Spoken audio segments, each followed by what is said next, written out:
big story to come out of hockey yesterday was the firing of Rangers coach John Tortorella. What makes you think the Rangers did that? Because I know everybody's got their own opinions about it.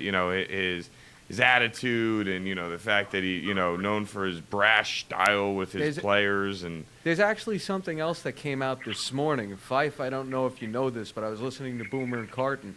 You know how at the end of every season there are exit interviews with the coach one-on-one with the player, and then the coach one-on-one and the general manager. And apparently it's been reported that most of the major players in the Rangers core came out and told the general manager they were sick of what Tortorella has been doing. And that may have been the big difference. Fife, I don't know if you heard that one, but I just wanted to let you know that.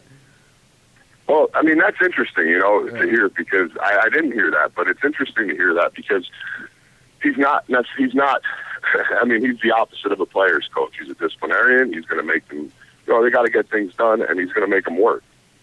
So with the way that pro athletes' mindsets are today, I can definitely see that happening. But personally, I think mainly the fans were calling for his head, and I've always thought that the fans in New York have a big, big play on what their New York Rangers do. And that's something that has to change because, to me, Tortorella is one of the best coaches in the league. But then again, like Mike said, if it's not working with the players, it's not working, and you got to go a different route, But it's not Tortorella's fault that they couldn't put the puck in the back of the net. He had them in the right positions. Their power play looked good. They just couldn't score. Well, since he took over in February 2009, he took over. They ranked 10th in the Eastern Conference in goals per game and 13 in power play percentage, and that's out of 15 teams. So, I mean, he's got his teams in the bottom half offensively since he took over, but at the same time, they ranked But he took a struggling organization to the Eastern Conference Finals last year. Then he took them to the second round of the playoffs this year. I mean, they're in the running every year that he's there, and they were struggling before he got there. And to me, it's almost like saying the Devils should fire DeBoer, which would be insane because he's a great coach. So who do you think is the top person in your mind that the Rangers would think about bringing in? It's tough to even think about right now. You got a couple of guys out there, the ex-Dallas coach, I think they're going to bring in somebody who's a little more player-friendly because they do have a lot of big names, big money in that locker room. So they're going to need a more player-friendly coach, but I haven't even started to consider who that's going to be yet. How about the ex-Canucks coach? He's a good coach, but I'd have to see, I'm not too familiar with him as far as that goes, as far as player relations and how strict he is and how hard he pushes guys. Fife, I want to ask you something, kind of stepping back a little bit here. You said you didn't really think Tortorella was to blame. I mean, you look at the roster, it doesn't really look like a lot of the players fit with what he was trying to do. Would you blame Glenn Sather more than you blame Tortorella for the way things I've been blaming Glenn Sather for the Rangers things for years. He's terrible. That's the sense I've gotten with Ranger fans, and that's why I wanted to bring that up. So we're saying the GM should be fired? In my mind, I got scared because he started going the right way. He started building guys, Davinsky, Callahan. I'm a Devils fan.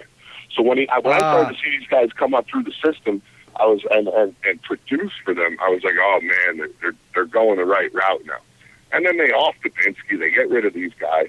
I think getting rid of Gabrick was a good move, but they just brought in a lot of big names again, and every time they do that, they fail. It does seem to be the way it goes. So maybe the Rangers should be looking at firing more than a head coach. I believe so, but Sather seems to have something going on. I don't know what he's doing over there, but they like him. 13 years the guy's been the GM. It's unreal. To me, it's 13 too long. I mean, well, especially when you got, Eric mentioning, we were talking about before, Rangers haven't won a cup since '94. You got this guy, taking the reins as GM for 13 of those years. I mean, sooner or later, you got to say we've got to change something. Maybe his mindset on how to build a team just isn't right. What I want to know is how many playoff appearances and how many Eastern Division Eastern Conferences have the Rangers won under Glenn Sather? I know they went. I don't think you mean regular season. Well, I guess the division. I know they haven't gone to a Stanley Cup since '94, right? No, So, no, yeah. not at all. So how many times have they won their division, and how many times have they made the playoffs in, say, there's 13 years? I'm not totally sure. I mean, I know playoff-wise, they've been there a few times. I mean, but I attribute that to Torts. I thought Tortorella was a great coach. And they didn't. They you know, didn't. I just think they went the wrong way. And But, they- you know, again, if you're going to fire your general manager, you're going to end up firing your head coach anyway. But I really think they got to get rid of Sather. That's the way it's been for a while in my mind. Yeah, that's But the as long way as they Jim keep him around as Dolan a is, Devils though. fan, I'm happy. That's the way Jim Dolan is, though. He's, you know, sometimes, well, a lot of times, loyal to a fault. There are certain guys he likes, like, you know, Isaiah Thomas with the Knicks. He, for some reason, is enamored with Isaiah Thomas and goes to him for advice and talks to him about, you know, basketball operations. Why, I have no idea, because I don't think Isaiah Thomas is worth anything as far as a GM goes. But he, for whatever reason, Dolan gets locked in with these guys, and he just, you know, That's why, in my almost mind, loyal to a fault. it's a coin flip who the worst owner in New York is, the Wilpons or the Dolans. No, it's Flip a coin. I'm sorry. You can say what you want. I mean, I think even Ranger fans would agree with me. Yeah, they've made the playoffs a couple more times than the Mets. For their payroll, for all that has been put into the team, I think Ranger fans feel there probably should have been more. I don't really. And I think- all you gotta do is look at when the they made Knicks and those- realize when they he's a made those terrible owner. acquisitions this year, I did get a little nervous. But again, I said to myself, it's just, you know, it's too many big names, too much big money in one spot. In hockey, it's like, look at how Lou Lamoriello runs the team now.